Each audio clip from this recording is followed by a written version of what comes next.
Buenos días, buenas tardes o buenas noches, en función de cuando nos estés escuchando. Hoy leeremos el tercer capítulo del DAX 40, titulado ¿Qué son los índices?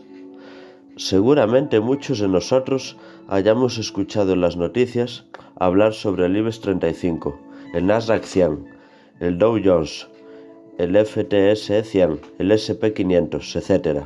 Pues bien, todos los nombres mencionados anteriormente son índices bursátiles. Un índice bursátil es un conjunto de valores que se agrupan y cotizan en el mismo mercado y que normalmente representan ese mercado o sector concreto. Por lo general, cada empresa, título o valor contenido dentro de ese índice tiene una ponderación diferente dentro del índice que en su caso concreto represente. Por ejemplo, el IBEX 35 es el índice de referencia español por excelencia y recoge a las 35 empresas del mercado español con mayor liquidez. No obstante, como dato curioso, a pesar de que hay 35 empresas, tan solo unas 5 recogen la mayor ponderación de este índice, de forma que no todas las empresas que lo componen tienen el mismo peso a la hora de fluctuar los movimientos del IBEX 35. ¿Qué quiere decir que 5 empresas recogen la mayor ponderación del índice IBEX 35? Pues sencillamente significa que los movimientos de precios que pueden afectar a esas 5 empresas son las que definen el movimiento del índice IBEX 35. Esta situación concreta deriva a indicarnos que las otras 30 empresas de este índice, si las consideráramos individualmente, los movimientos de subida o bajada en sus precios de cotización no serían considerados muy relevantes para influenciar en el movimiento general de este índice. Por consiguiente, los índices constituyen una base para identificar la percepción del mercado frente al comportamiento de las empresas y de la economía.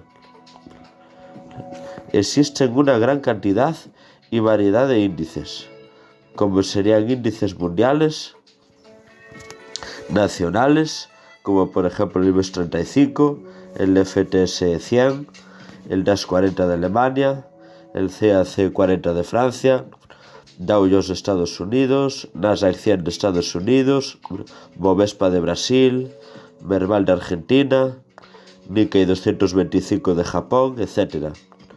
Sectoriales, divisas, materias primas, etc. Resumiendo, un índice funciona como un indicador que nos va a facilitar conocer el movimiento de las empresas contenidas dentro de ese índice. Al ver que son una referencia que nos van a ofrecer información de la evolución de los mercados bursátiles, así como la evolución del país. En nuestro caso particular de esta guía, nos centraremos en el índice DAX 40 y es donde nos basaremos para poder desarrollar e implementar nuestras próximas estrategias. Cabe añadir que, a partir de la crisis que aconteció en el año 2007, en muchas ocasiones puede que los bancos nos estén ofreciendo algún tipo de producto referenciado, como depósitos estructurados, o vinculado a la evolución de algún índice o de varios índices en particular, de modo que puede ser muy interesante el conocimiento del comportamiento de la posible evolución de los índices que se explicará en esta guía en el capítulo Estrategias, con objeto de tener la opción de elegir adecuadamente sobre el producto que el banco nos ofrece, de forma que seamos capaces de identificar si es acorde a nuestras necesidades o no. Es decir, en muchas ocasiones, nuestro banco nos podrá ofrecer, por ejemplo, un depósito referenciado a la evolución del comportamiento del índice IBEX, o ZAC 40, o Eurostoxx 50, etc.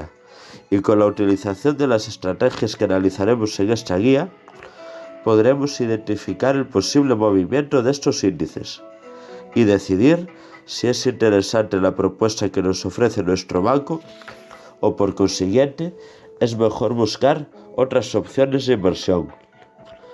Hay que destacar que hoy en día existe un número creciente de bancos y brokers online que nos pueden ofrecer operar con índices.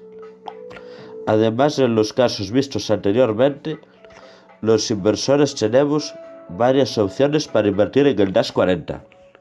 En primer lugar, podemos comprar el índice a través de un fondo de inversión. De esta manera, el funcionamiento es como cualquier fondo de inversión y generalmente esperamos a que su precio aumente para vender y obtener ganancias. Como alternativa, a través de un banco o broker, también podemos negociar un contrato por diferencias, CFD, en el índice DAX 40 y especular sobre la diferencia de precio de una forma más ágil. Un CFD es un contrato por diferencias entre un inversor y un broker, que se utiliza para intentar obtener ganancias con la diferencia de precio entre la apertura y el cierre de la operación. El CFD nos permite realizar y mantener una posición larga, esperando obtener beneficios cuando sube el precio del índice, o una posición corta, esperando obtener beneficios cuando baje el precio del índice. Hay que advertir y reincidir que los productos de inversión que llevan aparejado un apalancamiento se podría considerar de alto riesgo extremo mayúsculas, para las personas que se inician en los mercados financieros. Este tipo de productos con un apalancamiento necesitan un seguimiento constante de la inversión. Asimismo, además del efecto de poder multiplicar los beneficios, podría tener el mismo efecto de multiplicar las pérdidas, donde inclusive se puede perder más capital del inicial de la inversión. Por último, también debemos resaltar y valorar cómo protegerse de los estafadores, que ven los índices como una oportunidad para engañar a los inversores. Recuerda que nadie puede garantizarte que ganarás dinero. Cualquiera que nos prometa un rendimiento o beneficio garantizado tiene toda la probabilidad de que se trate de una estafa. Igualmente, si no conocemos el funcionamiento de los índices con plena seguridad, debemos invertir en ellos solo por el hecho de que nos bombardeen con publicidad constante que tenga el respaldo de personas famosas, influencers o aparezca en muchos diarios económicos, programas de televisión, radio, internet, etc. Recuerda que todo esto no significa que sea buena o segura la inversión. Mañana continuaremos con el cuarto capítulo del DAX 40, que se titula Operando con éxito en el DAX 40.